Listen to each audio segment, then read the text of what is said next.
Have you ever been at a trade show where they say, all you need is inbound marketing? Have you ever read an article that says, print is dead? We've all read those. Today, my guest is Kathi Gilleland. She is the Director of Marketing for Sosland Publishing. Sosland Publishing has 9 food industry magazines, and she's going to tell us why we have to be using all the different channels so that we can educate our prospects and customers so that we build trust. You've got to listen into this episode. But before we get started, my name is Donna Peterson, and you are listening to the B2B Marketing Excellence Podcast.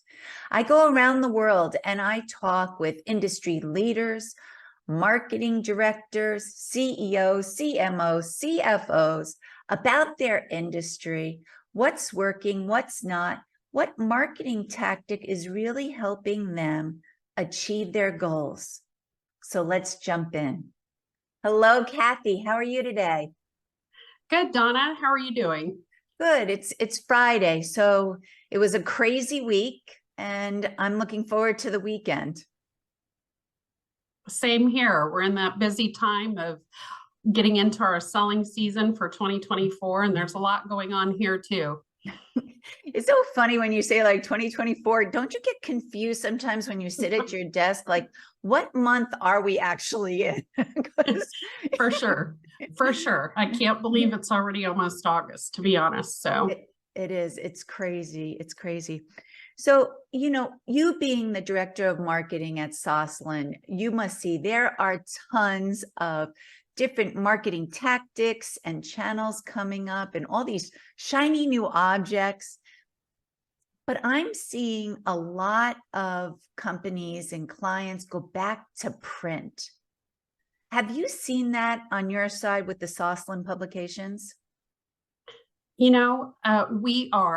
We have some that are still holding out, but I can talk about that a little bit in terms of what we're seeing and how we're approaching that as we head into the coming year. I'd love to hear it.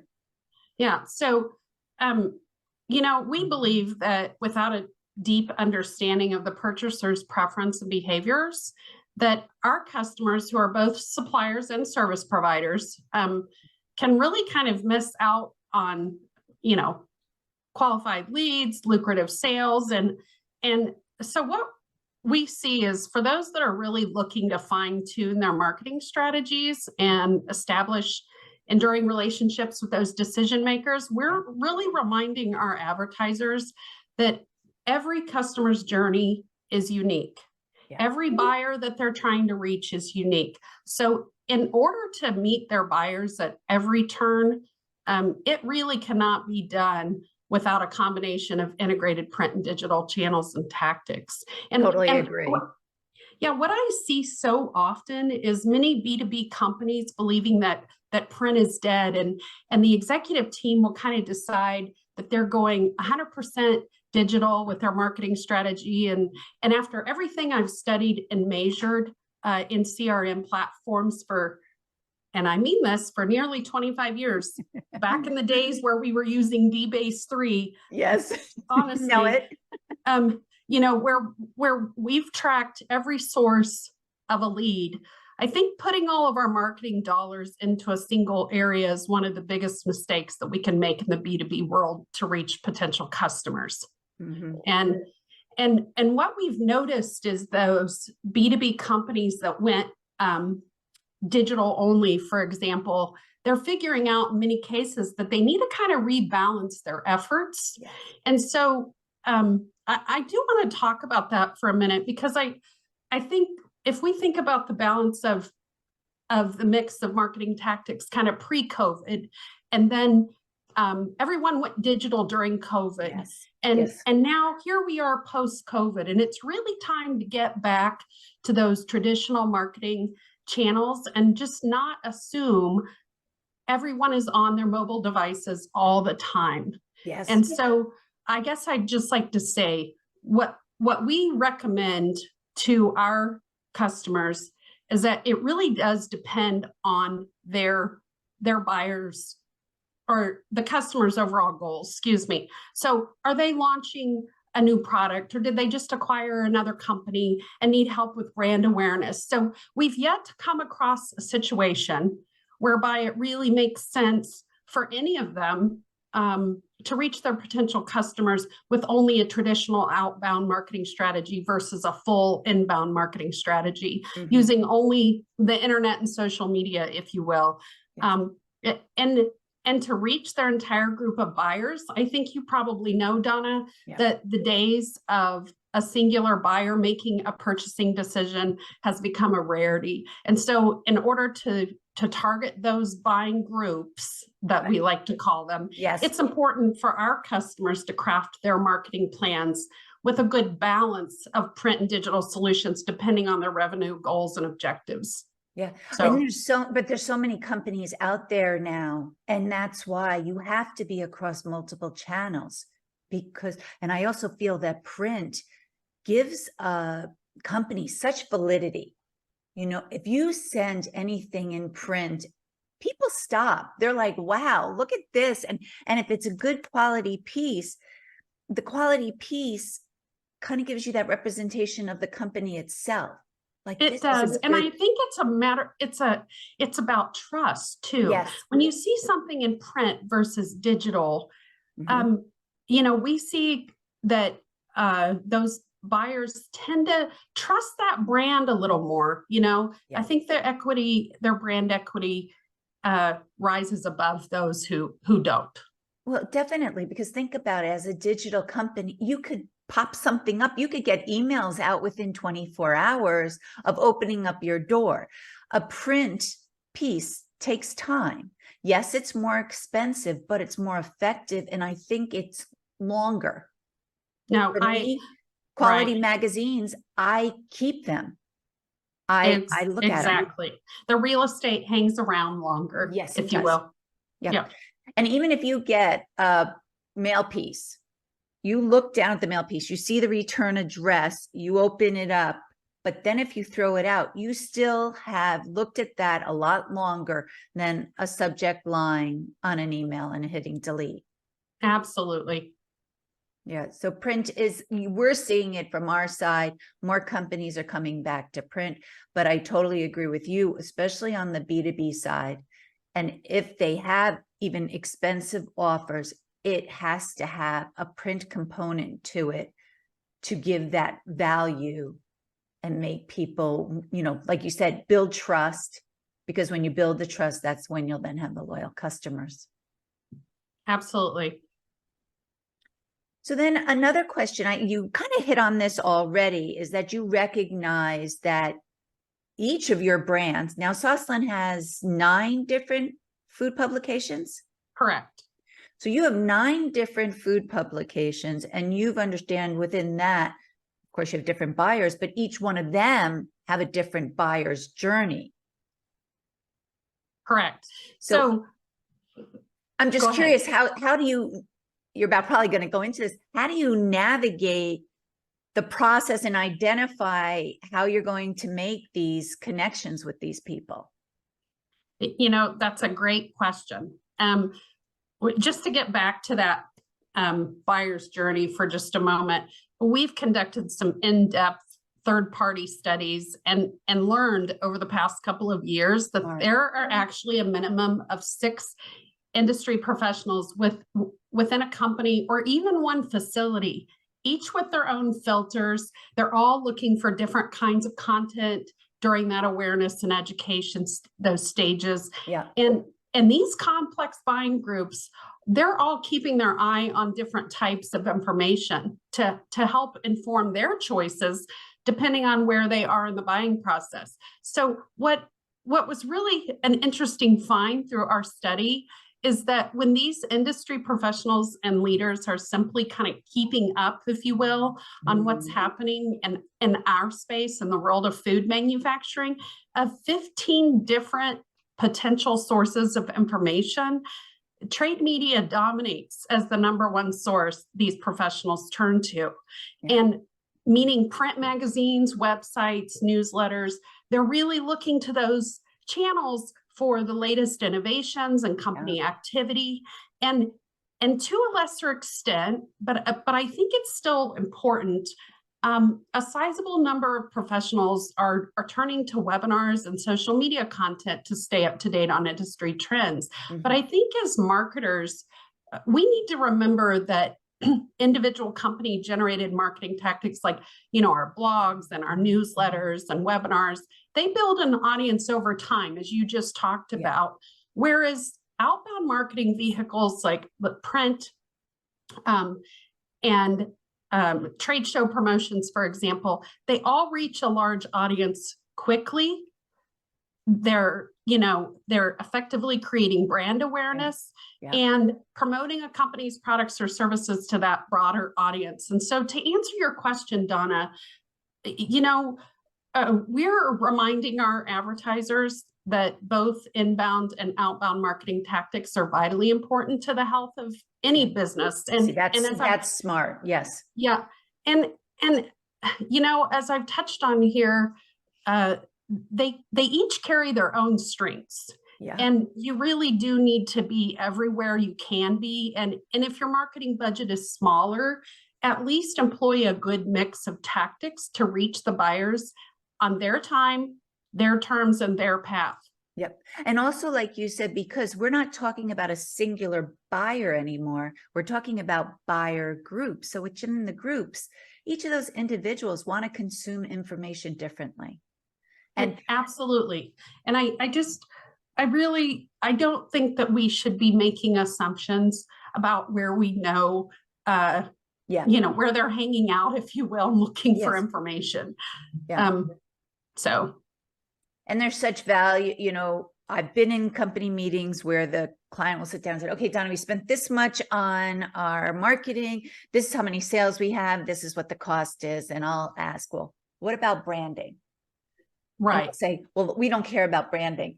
I just sit there saying, well, how can you not care about branding is what fuels all the leads you're going to get in the future. I understand. I think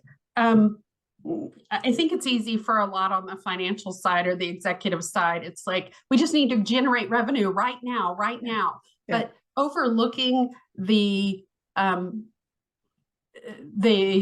ability to grow that brand over time and increase the brand equity and enhance at every level and get in front of everyone. You're right. Over time, it eventually will turn into revenue naturally. Right. So my last guest on the podcast, he was talking about pricing power. And you do need that branding that fills into leads, that gets the pricing power so that you can sit at the table and talk with CEOs and CFOs and they see why marketing is so important. And the way you're doing it sounds perfect because you're going out on multiple channels and hitting people with the information the way they want to consume it. But you're also going to broader audiences and starting to get that branding out there. They know Sosland is a leader when it comes to the food space. Looking at your publications, they range from everything to baking, to meat and poultry, to grains. It just gives you that feeling of, whoa, the space, it from the beginning. So like the grain, but then going into the milling to the baking, every step in every process, which as a buyer would give me a good sense that you know what you're talking about and what you have is what I need to be reading. Yes, I think a lot of them do turn to Sosland Publishing to be their allies in the industry and to provide the content and get in front of the audiences with the information that they need to do their jobs. Yes. And as a B2B marketer for years, I have told my clients that industry-specific publications is the place to go for marketing channels because these people are definitely in this industry. It's not just a compiled list where you're scraping information off the internet.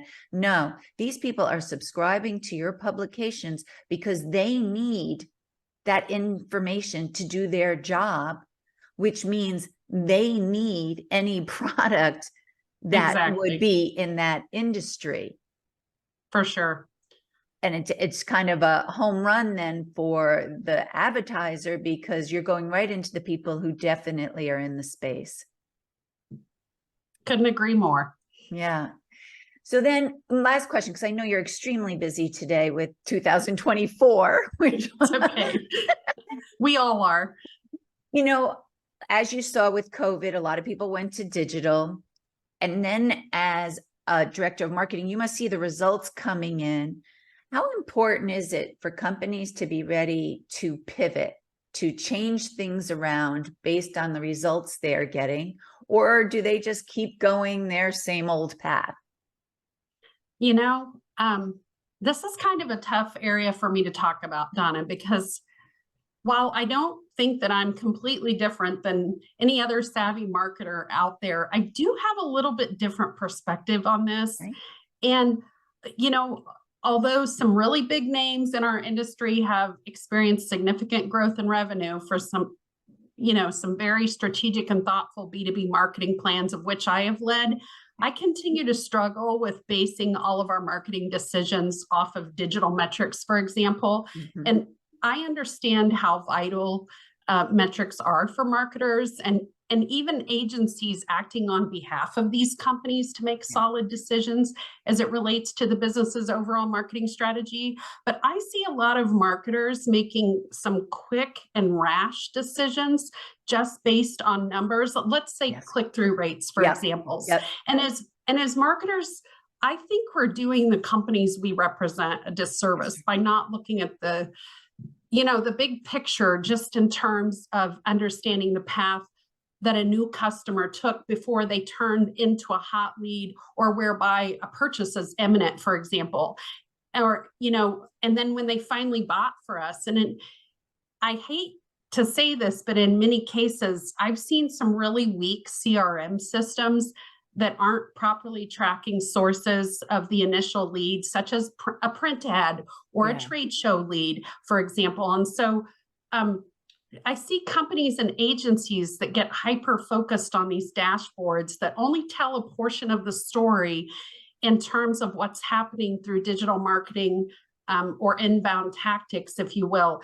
And so I think as marketers, we need to be really cautious and thoughtful about how we're reaching decisions in the world of B2B marketing and how we're adapting to meet our audiences where they are, as I said earlier, and not where we want them or where we're assuming they should be.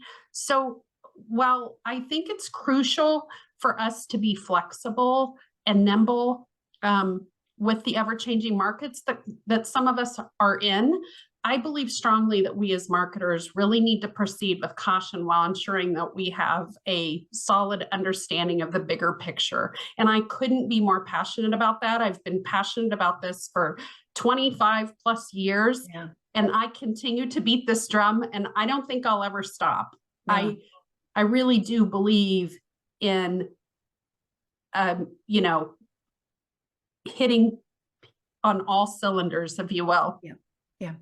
You've definitely got to check out my last podcast, but I totally agree with you, because it has come down to what is the number of leads, how many opens, how many clicks, and they're missing a bigger picture.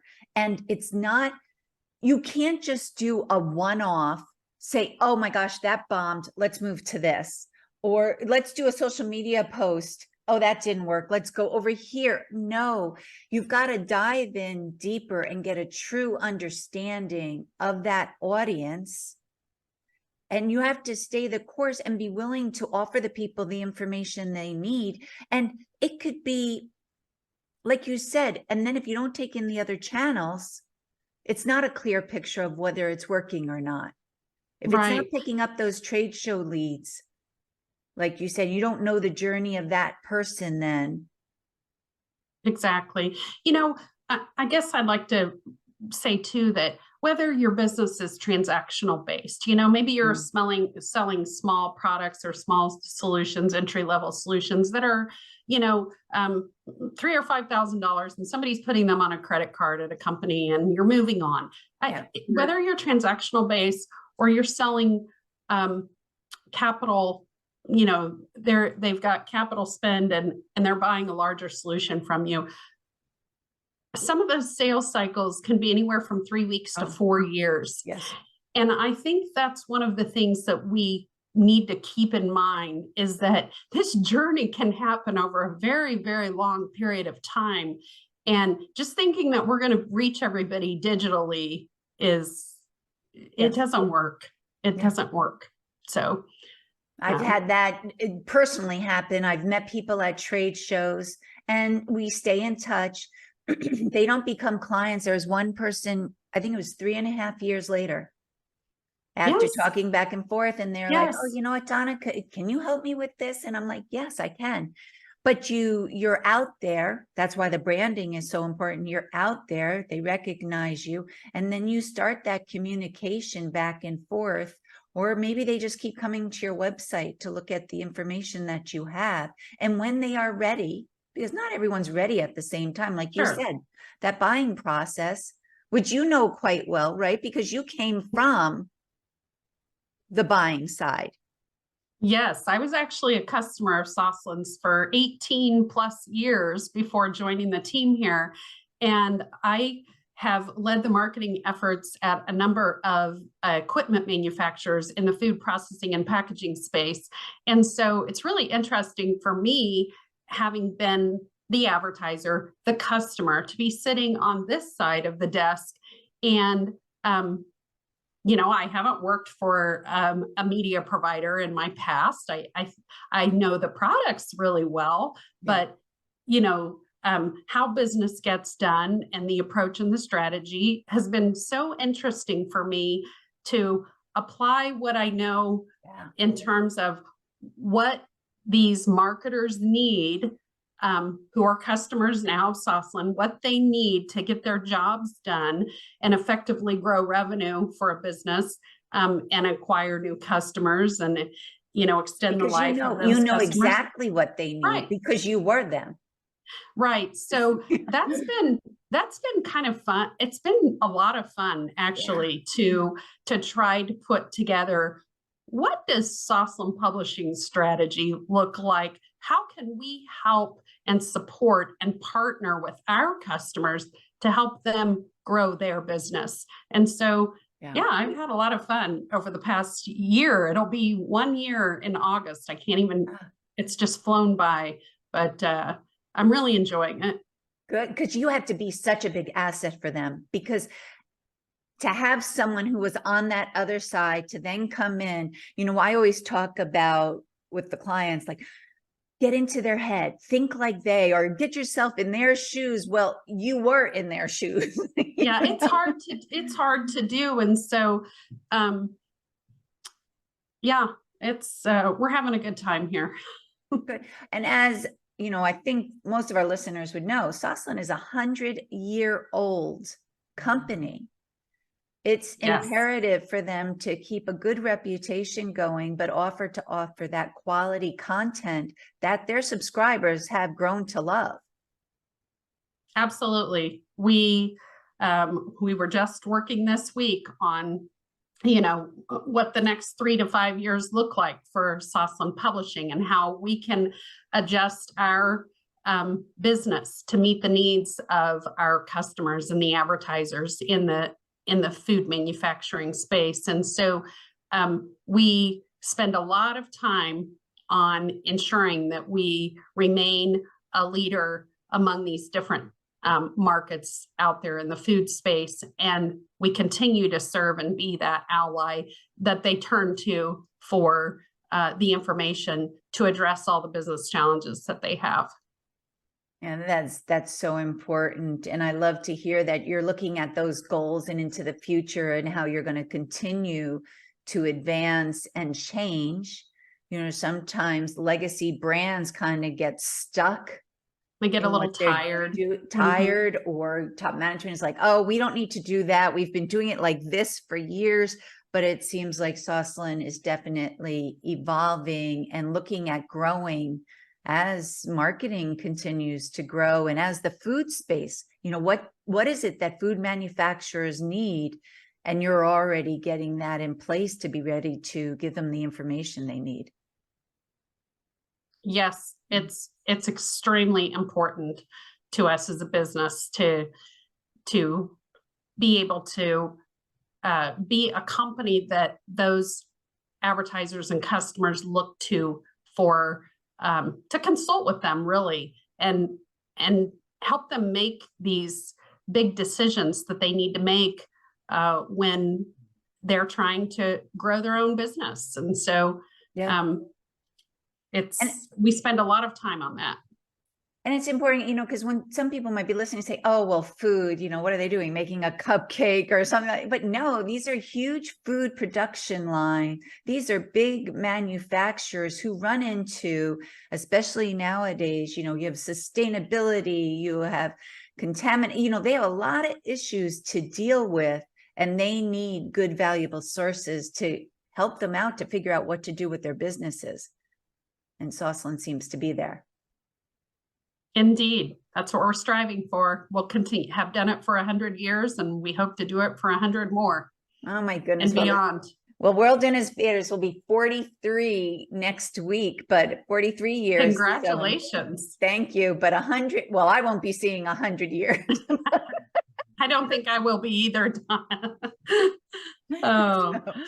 Well, Kathi, I want to thank you so much for your time, and it was really enjoyable to speak with you. Thank you very much for having me today. And I'm glad that we met at the OMITA conference, and I hope to see you again next spring. Definitely. Talk to you soon. Thank you so much. Bye-bye. Bye. Thank you for listening to the B2B Marketing Excellence Podcast. Please hit the subscribe button below so you don't miss our next episode. And in the meantime, if you'd like to talk to me, please feel free to send me an email to dpeterson@worldinnovators.com. Till next time, have a great day.